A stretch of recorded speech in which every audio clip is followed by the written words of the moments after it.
Good morning, ladies and gentlemen, and welcome back. In this video today, we are discussing the brand new changes to Chambers of Xeric that Jagex dropped this week, also known as the changes of Xeric. This is where the CM, also known as Challenge Mode CoX layout, has been now ported over to the normal difficulty as well. So you can do challenge mode or you can do normal challenge mode, known as normal full. Some people refer to it as CMs at home or CMs from Wish, Temu, whichever you want to call it. Regardless, it is an excellent update. In my opinion, one of the best updates Jagex has dropped in this game in recent history, without a doubt. This has made Chambers of Xeric so much more accessible, not just for experienced players looking to get some better points per hour at the raid, but also people looking to learn this raid for the first time. This is perfect for you guys. So what a challenge mode is quickly is basically every single room in CoX from start to finish in the same order every time, and it flows brilliantly. They've now brought it to the normal level as well, called Chambers of Xeric normal, but it's like a full scale. And what it does is it brings the HP, defense, and max hits down to the normal level, and there's also no pressure to complete in a certain amount of time. You will, however, not get Twisted Kits or Metamorphic Dust if you do this scale, because it's not a challenge mode. But this is perfect for people that, especially that are trying to do solo CMs and they're not interested in kits and dust. You can dial it back. It is awesome. I do recommend, however, if you're doing it in like duos, trios, basically in any more than a one-person scale, normal CMs I think is just better points per person at that point. But if you're doing solos, a lot of solo CoX, this is fucking beautiful, and you get to learn every room if this is your first time or one of your first times going through CoX. This isn't a guide on how to do this raid. This is a video on why this raid and change is so fucking good for the game, for learners and experienced players, what I love about it, what I think could still be done to make it even better. But overall, this is just looking at it. I'm going to run a raid in the meantime as well, just to give you guys a bit of a comparison, and you'll be able to see the raid and maybe pick up a few things. I might leave a few pointers there for you guys. I might skip through a few bits of the raid where it's kind of no dead air, bit of no talking points, that's fine. However, I am happy to do a guide as well on this new full Chambers of Xeric layout here, which you select when you've got your party set up. You go map layout full. You've got small and large, which were always there. Large was always dead content. Small was for speed running and, well, just no preps in general. But full is now, in my opinion, the new meta. I can do a guide on how to best do full in budget gear, whatever gear you want, or just in general. I don't imagine anyone's put out a decent guide yet, or anyone will put out a decent guide, considering if you're looking for a guide in this game to get shit done, you come to the fucking king, and it gets done first, and it gets done right every time. Now, if you would like to see me do a guide on this raid, don't be afraid to leave it in the comment section down below, and hit the subscribe button while you're down there to chuck a couple inches on the end of your cock. That way you don't miss any updates, any sort of content or news that you need to know about not just the game, but the community itself. Now, as for the raid, I am just going to quickly start off by applying some Venge real quick and jumping onto the RCS spellbook. I've been looking forward to this. Since they announced it, that they were going to do this, a lot of people were saying, oh, this might not actually be a good idea, like why would you use this? The points you get from this raid is anywhere between like 47,000 to 53,000, depending on how much you want to milk the raid, how far you want to go in terms of like, I guess, forcing Vasa to be relatively slow. If you have a mildly rough Tecton, it makes quite a bit of a difference even. So going through Tecton first is the first room, of course, regardless. You always hit your Elder Maul. Look at that, boom. Dog, shit, fucking Venge, that's fine. And then we're going to sit on the Crush. I do have a Scythe, but I don't find it being worth the charges at the moment and the inventory space, because I'm bringing a Fang anyway for like Vanguards and Vasa. Oh my god, I fucked that up so badly. Surely we get the Elder Maul off that big hit. Beautiful. Alright, so one thing to note, however, that in my opinion, a downside to this layout, or the CM layout in general, is that you won't learn the extra crab rooms. I don't think thieving actually matters, or scavs, but specifically crabs. You won't learn the extra crab rooms, but that's because there's only one CM layout for crabs. The other crab room is very simple though, but that's really more of a teaching error on whoever's teaching you, like it's on their part, right? Because the problem I have, or the problem I see people having, is when they're doing crabs, you'll find I have almost 0 tile markers in this raid, except for when I'm still trying to learn the shadow run, which I don't have a shadow at the moment, but when I was borrowing one. So excuse that. Otherwise, we don't use tile markers here because we're not dog shit at the game. Tile markers are for children, and if you use tile markers in a room like this, what happens is when you start doing raids with friends and they don't use tile markers, or there's a mistake that's made in the room and you've got to correct it, you start shitting the bed because it's not lining up with your tile markers, and I really don't recommend that. But on the other hand, doing this layout, you're not going to learn the other crab method. You're only going to learn how this crab method works, and I think that's fine at the end of the day, because as long as you're learning and understanding how crabs work, it's not a big deal. But it just really depends on how much effort you want to put into learning. Now, this does mean that you can go ahead and solo and learn every room. The best part about Chambers of Xeric is that you don't have to really do anything. Like, if you die, it's fine. You don't lose anything but points. You can die as many times as you want. You never wipe in the raid. It's not like TOB where you wipe. It's not like TOA where you wipe and lose points. It's just lose points, and that's fine. Until you can start doing deathless runs and start learning, you shouldn't be focusing on points. You should be focusing on learning runes and understanding their mechanics and getting it done as easily as possible. Now, one thing you can do, this is where it kind of, the points for this raid differentiate? I don't know what the fucking word is. But when you come to the Ice Demon room, well, I'm not going to do it in this video because it does get a bit time consuming. But essentially, what you can do here is milk the points. Now, in a solo, in normal CM or whatever raid, you can put about 6.5 stacks of kindling into the braziers to get maximum points. After that, there's no more points that you can put into the braziers. You only need like 2 stacks to actually pop the demon and start the room. So it's up to you. What I have been doing lately, because it only adds like 2 minutes onto the raid personally, is chopping stacks of 28 and then dropping it, and then waiting until I have 6 on the floor while I've already had 1 in there, and then I just dump them all into the fire and get maximum points. I won't be doing that this time around because, like I said, it's just a bit too time consuming. We'll just keep it simple and go through the raid. You do just want to make sure when doing this, obviously you're still going to need a pre-sip and anti-poison if you don't have a cert for the shamans. Now, for those curious how Ice Demon works, it's pretty simple. If you pray range, he only attacks with his range attack. If you pray mage or don't pray at all, he can also use a mage attack, which is basically Ice Barrage, and it will freeze you, and then you can't dodge any of his attacks, and he fucks you. He attacks on a 3-tick cycle, so you just move, you hit, you move, you hit, and Bob's your fucking uncle. Elder Mauls definitely help. Fire spells do full damage to him. Everything else is reduced by like 25% to 25% or some shit. It's fucking horrible. Ice spells are busted here, but it's not worth bringing them in the raid if it's the only room you're going to use them in. Some people spellbook swap, but that's more of a speed run strategy than like a necessary thing to be doing. In group raids, you can always have one person on fire spells, then it's a lot easier. It kind of flies through the raid. Now, we're going to be doing a no prep on this run, but you can pick up the resources here. If you're soloing, that should be enough resources for a confident deathless Olm runner to be able to do this raid. If you are not confident and you can't go deathless, I do recommend scavving back there to get some extra resources ready for the prep room, which you do after shamans. Basically, in this layout, you don't want to be prepping after shamans. I mean, you can if you need to, of course, but when you start doing it at an effective rate that's worth like your time grinding, especially in a solo, you only prep once and then you prep for the raid essentially. And that's what we're going to be avoiding doing here, if I can stop getting hit by a shaman. I don't like to let the shamans jump. Obviously, shamans are the exact same as outside of the raid. There's no difference like if you go to the canyon. I don't like to let the shamans jump a lot of the time because it's slow, it takes time. So look, now he's jumped and I can't do anything. But that's just me being a dickhead and not thralling anyway. But you can always safe spot him in this room. Like if you have him over there, you just safe spot him, you run to the back here. You can do the same if he's up here, you stand here, or if he's where I am, you just stand over where he is, and they can't hit you. It's free money. If you don't, you shouldn't need to make overloads anymore with like 1, 2, or 3 players. Overload should be fine, but grab booches from here, and then you prep into this room here, and then we're going to skip that obviously and head down into the Vanguard room. So that's really where the problems start to kind of arise. I bought my Fang that doesn't have the Fang kit. How embarrassment. This is where the problems start to arise a little bit in this raid. It's not a huge problem, but it's a problem with Chambers of Xeric in general, and that problem is summed up into a simple 2 words, it's power creep, okay? Because this is another reason why I don't like to bring the Scythe and I use the Fang instead, because especially the Shadow and the T-Bow, you can reset these Vanguards so easily. For those that don't know, a quick rundown, basically 3 Vanguards, 3 corners of the triangle being attack, melee, and range. You attack them with their weaknesses, and you have to keep their health within 1/3 of each other. You can't do too much damage or too little damage, or they will reset and the room starts again. So we've hit 170 there, and already we've hit him to a point where if I shot him again with an even harder hit, fucking he just did it there too, it would have reset the room on either of those 2 then. So now we kind of want to fuck around with this guy, but he's got more health than the others, so I can hit him harder this time around. You see the health bar, it's got little nibs, little lines there.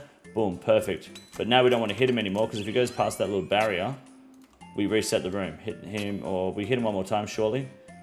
Oh, that's rough. We've turned rigger off. Okay, that's fine. We missed him.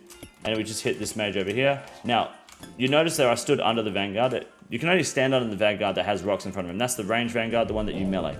If you don't know how this room works exactly, I do have guides on it, and I will do a proper guide fully explaining this in the near future. Just, fuck. I just reset the room. There you go. There's an example. 2 HP over. That's all it takes. And that's the problem, that you don't really have that problem in a CM because they have more health. So the threshold is obviously I think I just did it again. Yep. Fuck me. That was a Bofa. 2 hits with the Bofa. Now, obviously, you could turn Rigor off, or even use, what's it called, Deadeye. It's like, you know, oh, but then you're giving up accuracy, but also it's absolutely worth doing that. Now I've kind of got to waste an overload sit, which is fine. It's not like we're going to run out of overloads. It's just annoying as shit. But honestly, I'm kind of doing some damage without overloading because, again, it is normal CoX, so they don't have a huge amount of defense. You just want to not get cleaned up too easily. Safe spotting, basically, this one that melees you, this is the one that you mage, because mage is weak to melee. The guy with the tentacles up in the air, he's coded retardedly. He will just kind of stare at you against the wall if you stand here, and you're all good. So you can knock him a little bit. Oh, Jesus Christ. This is the main problem. You've got to be very careful with what you're hitting. In fact, not overloading is probably better for me, because then my hits are not as hard. But the other trade-off is my accuracy is also horseshit. So what do? You be careful, because your thrall can also fucking send them over the line. But we just do it nice and easy. It's going to be a slower room for me because I'm not overloaded, but that's okay. I would rather that than reset for a 3rd time. There we go, that's enough there. Where's he rotating? Okay, we're going to go over here. And hit this guy real quick. Boom, already there. Lastly now, we just hit the major. So you can only stand under this guy and you won't get hit. The other 2 will actually maneuver to hit you still. So you just go. You can use this as an effective strategy to hit other vanguards around the room. You do also want to be careful though, because if you're in a team and you stand under the ranger and he's attacking someone else, he'll attack you even if you're standing under him. So be careful you don't get fucking wiped out by your team, because it does happen a lot and a lot of people don't understand that mechanic. So it's just some cheese shit. Just don't let it fuck you in the meantime. Take out the vanguard eventually, please. The next room is thieving, which is why we're not going to overload, because thieving, you don't do any combat. You open chest, you steal shit, you know? It's thieving, that's all it is. Pretty basic room. It has been updated recently to be less cancer, but it's still pretty dog shit. But that's our room there done. Grab fresh overloads. You just want to grab overloads, rebites, everything you can here. Drop the old overload. Sit the enhancer and drop that. I should have taken the twisted. Sometimes I do, but it's no big deal. Now in here, you just need 30 worms. You can hold 28 at a time. So you just need 30 worms. Now the yellow highlights here, this is part of a plugin that tells me possible bat chests. In every thieving room, you'll get 4 chests. 3 of them are poison chests. 1 has 5 bats that you can eat as food. So it's free food. I absolutely grab them because I think it's extra. Well, it's 3 points. It's definitely beneficial in places like tightrope, especially if you're tightrope skipping. And also you can just use it going into Vasa with your P-necks and stuff like that. It's a beautiful strategy. You can milk this room too. I think you can store about 60 worms before you hit the point cap. We didn't. There you go. There's the bats. There's 4 on the floor, 1 in my inventory. We didn't milk Ice Demons, so we're not going to milk Thieving over. We'll just kind of send it. You can bring a lockpick to speed this room up, but since the update, it's not super necessary, especially in bigger team raids. You can ghost pick, which I don't fully understand. So I'm pretty sure as he goes to open, you're meant to click the floor in front of your guy, and he's meant to just always open it, but it doesn't. I mean, I don't fully understand. It might be a ping problem I've got too. Maybe I'm getting it right. I don't know. But you see that it didn't work there, so fuck knows. And the higher your thieving level is, the better chance you have at stealing more worms. So now we're going to just bank this and probably some of these. We're going to have an overload sip, please. Oh, I can't need at least 50 HP. Oops. There we go. Beautiful.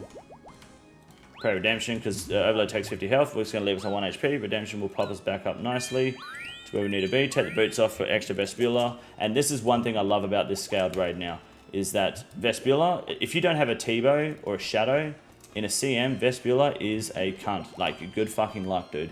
But in this raid, Vestibular is easy. It's fucking cheese. You don't need to worry about it. Now, doing Vestibular is a whole other kettle of fish, which you'll learn in a future guide. I'll loosely explain it right now. Basically, you want to have Redemption and Rigor with a hard R, and you want to have Prayer Enhanced. You want to be standing, no matter what layout the Vestibular room is, you want to be on the worm that is not with the other worms. So this is the solo worm, you got the trio worms, and you want to stand 1 tile next to the worm's head. Doesn't matter what the room layout is, it's 1 tile next to the worm's head. You click the portal, and then you click back when you see the XP drop, and that is all you have to do. And that's pretty much it. Then Redemption pops, you wait for your prayer to come back.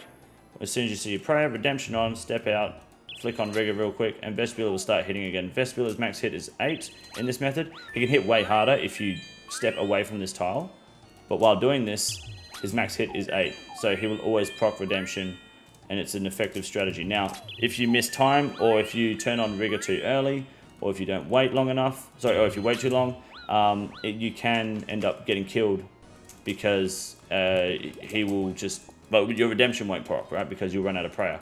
But we did it flawlessly there because in the normal layout, the normal difficulty, the Abyssal Portal is just fucking easy.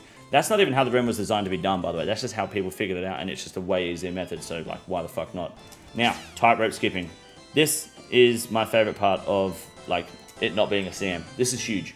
This is where it's like, okay, big baller, okay? You take the bulwark. If you don't have a bulwark, that's fine. You don't really need one, but it definitely fucking helps a lot. Take the bulwark and a P-neck. P-neck isn't really necessary. I just do it for the extra safety. And you just pray range and mage with your best like range and mage tank gear on, and you cross the tightrope. Now, how you actually do the room is you kill all 4 minions one at a time. They do fuck you up, so be careful. And then you grab this keystone and use it on the portal there. However, cross the tightrope with the bulwark and your gear, and you're fine. I didn't even eat properly the first time. There we go. Combo eat with the bat and the brew, all the way back. And in this method, you should almost always succeed. No problem. We didn't even use the P-neck. Look at that. Boom. It's a foolproof plan.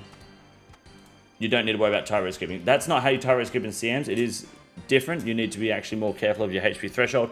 Although the built bulwark in CM for tightrope skipping is an excellent strategy. It does fucking make it way easier.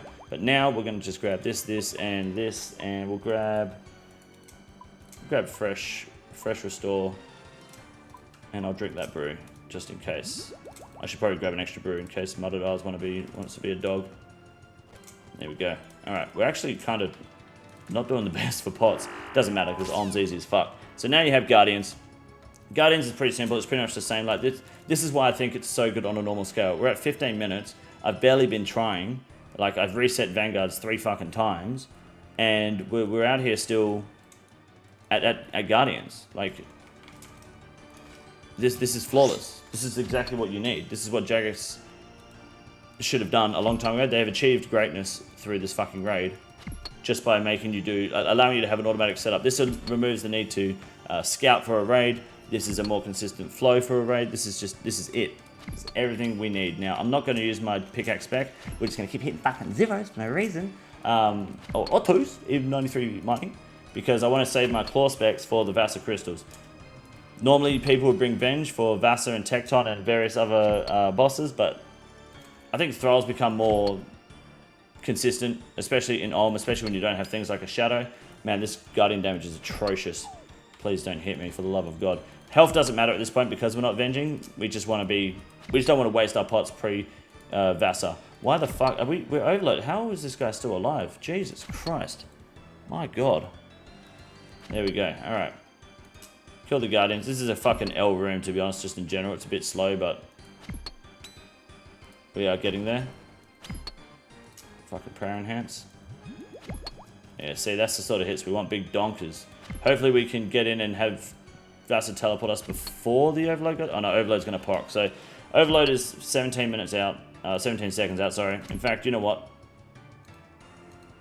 I'm just going to do it. I'm going to proc the overload now 10 seconds early. But you just wasted 50 HP. Doesn't matter. Okay? Vasa is going to teleport us regardless of gender. All you have to do is put your range gear on. Phoenix necklace. And make sure you use the ghost thrall. Use the mage thrall in here. Okay, so what happens here is Vasa teleports you and will now do an attack that will deal you like 95% of your health. So you just eat the bat and put your necklace back on. Put your bow on, which I could have dropped the pot and put the bow on earlier. And you're good to go. The P-neck pretty much solves all like damage issues without draining your stats by brewing. And the reason you want to use the mage thrall is because the mage thrall, if it doesn't have a stroke like that, it will actually damage the crystals. No other throw will actually cause the crystals to take damage when they hit it. I don't know why. It's just the Jagex spaghetti coding, but do that. Come back and hit Vasa with the old Bofa or whatever range weapon you have. Also, crush weapons are good. The Dragon Hunter Lance is actually a better weapon than the Bofa on Vasa, but the problem is if I'm Dragon Hunter Lancing with crush, of course, I then have to run all the way around the other side to hit the crystals, and it's just not feasible. So with that in perspective, the Bofa is better. Now I'm going to try Dunk Claws here, and hopefully it's good because these have been really slow crystals today. That's actually decent. Nice. And Vasa should die here because it's a normal Vasa, you know? Fuck all HP, fuck all defense. This actually makes my Bofa feel like it does its job. It's nice. And please fucking die. Thank you. Vasa will now drop a Overload and 2 Brews, which is perfect. That's all we need. Moving on to the Shaman's Room. So we're getting close to Ulm now. We're not even at the 20-minute mark. I'll just waste that potion there. I don't give a fuck. So that we can now put on the range gear again, and this time use the Salve Amulet. You don't really need to be bringing many resources in here. Now, of course, you're seeing me no prep. Just keep that in mind. You can make as many pots as you want, so bring the gear that you need for these rooms. You don't even need to be bringing mage gear here. I bought my mage gear just because that way it's in my inventory ready for Ulm. You don't need it. I use it in Baby Mutt, but it's not necessary. You can use bow for a melee, whatever you want. Now, with these mystics, they're coated like fucking sausages. So they will try to melee you if you stand in their melee range, like in their line of sight, like this. And then they will just keep trying to melee you even if they can't reach you. But if they do melee you, you get fucked on. If they start maging you, you just step back out and go again. It's like Jagex 101. I mean, I fuck with it. It's great. It lets you reduce damage because these two are going to aggro on you, right? So you just come around here. Why let them keep hitting you? They'll both now melee me. So he's going to fist me. No, it's fine. Come around here. You can corner safe spot him if he's not going to step in. I just step onto that tile so I'm in his line of sight. Step back. He's safe spotted again. This guy's going to be caught there, but that's fine. We're just going to slowly wait for the damage to start happening, whenever that is. And Bob's your uncle. T-Bow, Shadow, they will fuck everything up in this room too. You don't really want to spend your time meleeing, although a quick cheeky claw dump is, you know, it won't go amiss. I won't dump one because I kind of need the specs for Ulm. Give him my luck and consistency. And he's dead. So, now we go into the Muddadar room. This is the final room before Ulm. Tank gear. I don't have a ZGS or freezes. If you have freezing spells like Entangles or Ice Barrage or a ZGS, you can avoid chopping the tree like I do. However, I chop the tree, chop the bulwark on, so you're just a fucking brick house. Every time you see an XP drop from the tree, like woodcutting XP drop, just drink a potion or click the Muddadar, either one. Whether you're attacking or not doesn't matter. Just there and then back on the tree, and you will cut basically in like rapid succession like so. There are times where it will fall short and stop. That's just the game. Like that, for example. I didn't do anything wrong. It's just how it is. But we're back in action now. You see the XP drop. You click, you go. And now I'm going to put my Bofa on here because I've got one more cut. And I've got the bulwark on, what's it called? On block. So there's a delay now. In fact, there's apparently a delay on everything by the looks of it. I love how I was not praying melee the whole time too, and he was just chomping me for zeros. I'm a fucking G. How many people were sitting there watching this going, holy fuck. Basically, guys, pray melee in melee range, and just keep in his face. Send yourself a little thrall out here. Give me a prayer enhance. Overload's about to drop too, which is fine, because we can use that into Ulm. This is excellent. I like maging him. Maging him's effective. It's very good. 1 pound fish. And the best part is, about, again, this being on a normal grade, not a CM scale, is in CMs, this room is fucked. It's the room before Ulm, it's the room where you have the least amount of brews available, and it's just like, there's, like, cutting this tree, while the baby Muddadar melees, ranges, and the big mama fucking mages you, it's essentially the Inferno. That's what this room is, okay? Well, cutting the tree while baby Muddadar fucking tri-breeds you. There's no better comparison in the game than doing the fucking Inferno. And this Mumadal does some fucking serious damage in CMs. It's a lot easier in this raid. She's got, like, I think she's got maybe 50 less health or 100 less health as well. She's a lot less defense. And she's chilling. If you see her head shake, that means she's going to do a mage attack. Like that. So if she changes attack style, she would do at least 3 attacks before changing attack style back. It's a guaranteed minimum of 3. Range is far more deadly, so we go back to range just in case. And we are good. Pick up the 4 potions she drops by dropping your prayer enhance and overload, because she drops 1 of those each. And now we're ready for Ulm. And it's at the 22-minute mark. Like, we're barely trying. In fact, I dare say we're not even trying at all. We're just having fun. It's good. I'm going to pull that in there, put my gear on real quick. I will actually put my full range stack out here. What the fuck? Okay. What the hell just happened there? That was weird. Oh, I put the... Right, I just realized I put pants on. Dickhead. Get rid of all these Elder Maul. Look, I've got an inventory spot available. I'm going to take the P-neck in for the meme. Like, if I get fucked for whatever reason, the Phoenix there to save my ass. And we got the Eldermore ready to go. So we are pretty much gonna just send it now. We're overloaded, we're prayer enhanced, drink from the energy well here, we've got a stamina potion. Now, you're gonna witness Olm, you're gonna witness Solar Olm, and you're gonna witness it fucking flawlessly. I have a guide on Solar Olm. I will do another guide on Solar Olm as well, especially with this new CoX guide coming out. These tile markers are for shadow learning, because I haven't learned the shadow method yet. To be fair, I've only done it once. I had it almost down pretty well. I do want to try it a bit more. That's why I've kept the tile markers there, but they mean absolutely nothing at the moment. Otherwise, good luck to those involved. And this is how you do mage running, 3-0 basically. So there's set tiles which I don't have marked, so I'll do that in the guide, but you want to be running between this tile here that I'm standing on is the left middle tile, and then anywhere in this zone, and then this is the far right tile, right? Okay, and it's the same on the other side. So all I'm doing is running between the tiles that indicate where Olm wants to look, because by standing on the left middle tile and damaging the right claw, which is his left hand, it will force him to look left. And by standing at the far right tile, he is forced to look at me over to the right. He can only attack within the zones to the left of the far right tile, if that makes sense. So because he can't attack me, he then turns to me, and I've already run because I'm on accurate, not long range, which means I'm attacking and running in 2 tiles on the same game tick, right? Because when you attack from long range, your guy runs into attack. So that's what's happening there. It's a pretty straightforward system. Once you can get this timing down, you've pretty much got Olm down to a T, because this is to Olm's timing. People then struggle to do melee. That's because melee, you're kind of forced to take an attack, and there's a more like consistent rhythm to it, and then there's dealing with specials, but it's really just the same logic the whole way through. I should have spec'd way earlier. God damn. That's right.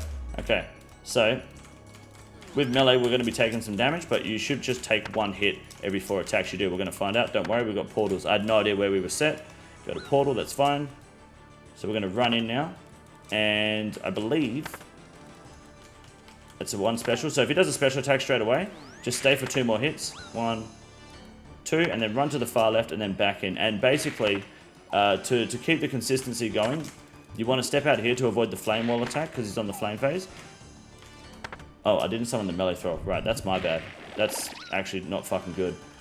Interesting. I don't know why that happened though. I'm pretty sure I damaged the hand. So we're going to get hit twice here now. 1 with that attack to change my mage parade. That's fine.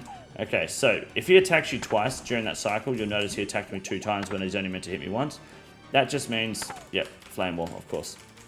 That's just fucking RNG luck, dude. That's just how the game is. So that's why this isn't going to be an official guide, because you kind of want to set it up right and do it properly the first time. However, the system is still the exact same. It's just like you can't help being on portals at first, and then I can't even remember what fucking happened after that. For some reason, I was, oh yeah, right, I had the wrong thrall out, which was my fault, which forced him to look to the middle, which then forced me to be out of timing, which then forced him to flame wall me. All I had to do was avoid the flame wall, which is what I did. That's just typical Olm shit. So I can start again now and try to show you the melee phase again. I have no problem doing that. But as you can see, being a no prep, I'm using a bow, I'm using a Sangstaff, I'm using Dragon Hunter Lance. I'm not using over the top gear. I kept the Scythe in the bank. I don't have a Tivo or a Shadow. It's pretty consistent in terms of how simple this raid can be. Now, obviously, I'm probably the best in the game at this raid, so there is that to consider when it comes to, you know, doing a video and saying it's easy. But it can be easy, and it's now easier to make this raid easy if you practice enough, purely because of how clean Jagex has made this update and how good it is, how consistent it is. I think they've done an excellent job. I don't think there's an issue here. And look at the points I've got so far. I've got 33k points. That's without me cheesing anything. If I'm cheesing like Ice Demon and Thieving Room, I'll be sitting at like 40k points already. I would be probably at the 30-minute mark as well, because it does take a bit longer, especially to cheese the Ice Demon Room. But overall, even so, this is where I'm at now in terms of points. This is basically normal, no prep, like a normal scale raid points. And we still got 1.5 Olm phases to go plus head phase, you know?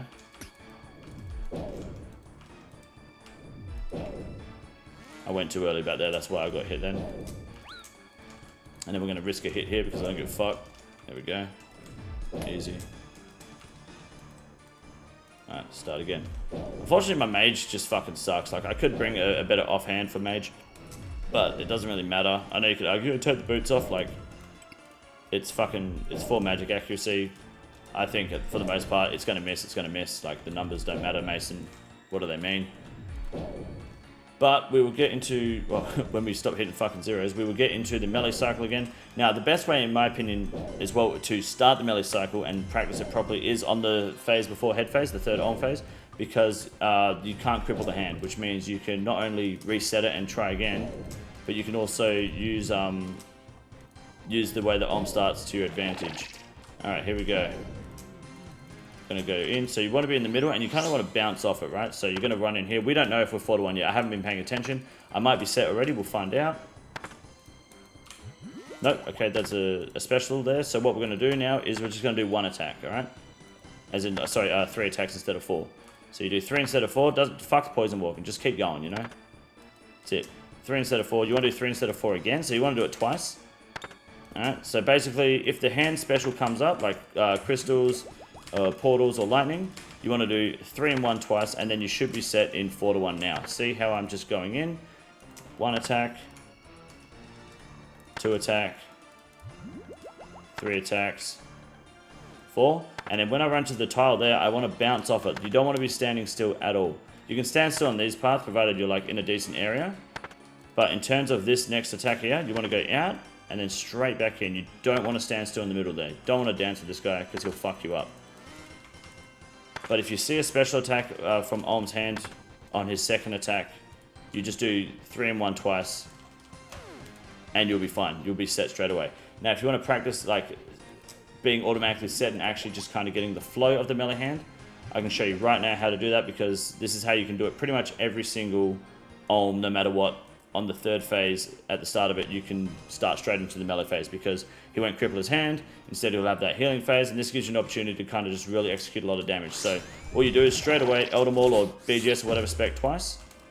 All right, 2 specs, go straight to your outer tile. As soon as he turns his head, get in. Okay, now because I didn't get the attack off there because I was 1 tick too slow at the start, all I need to do is skip a game tick here.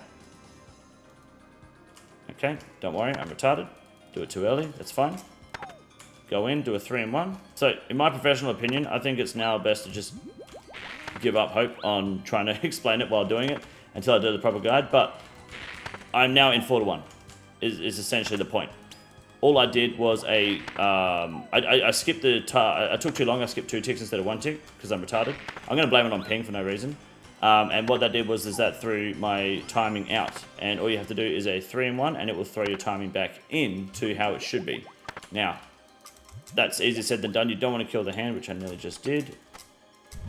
That's just the process of learning Olm. Like the key thing about learning Olm is not just how to do it properly, but how to also correct your mistakes. If you don't correct your mistakes, then you haven't learned shit, right? Because like knowing how to do something and understanding the mechanics are 2 completely different things, and it's very important to be able to tell the difference between them.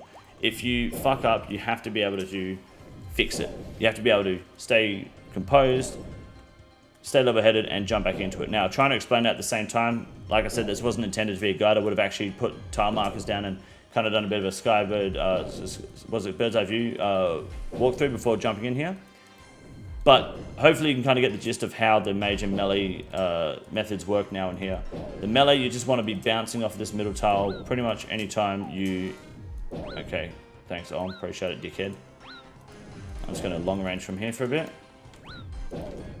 That happened because I splashed and my thrall also hit a 0. And also Olm's a dickhead, so there we go. But back to business.